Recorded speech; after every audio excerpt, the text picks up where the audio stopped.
events of past couple of days and also next 2 days. I know that the Ukrainian delegation is in town. I understand they were in this building this morning.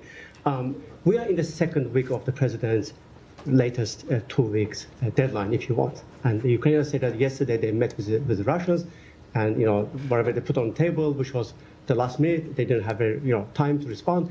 Is it your concern that they're slow walking the process, and what do you expect from the talks in next 2 weeks? Well, I would disagree with your characterization that it's the latest 2 weeks deadline, right? Is that what you meant? There is, again, a commitment to not have this go on for months or to have meetings about meetings. It's not going to go on for a year.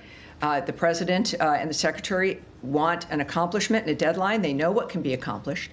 And sometimes, remarkably, in negotiations, you have some progress, and then things move forward, right? Then you actually can make a difference, and you're somewhat flexible in being able to make it work. So I think that it is has to be taken within that framework. As far as the negotiations between Ukraine and Russia, we did not have a delegation there. I think we are certainly reading a lot of things in the media, but as the president has said, and as the secretary has noted as well, this has now got to be between the parties. And there's some discussion of the exchange of wounded prisoners and very young prisoners, and we can read that in the news. But again, we do look at what people do, not what they say. About the media reports on the Russian side, they are beefing up their demands. Not only they cover Ukraine, they also talk about Georgia, Moldova, and their NATO aspirations.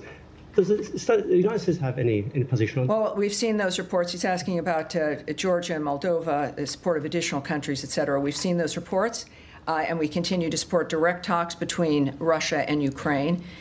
We, of course, have said repeatedly there's no military solution to this conflict. And the president supports, though, any mechanism that leads to a just, durable, and lasting peace. Any mechanism, but yeah, we'll have to see where that plays out. Yes, sir.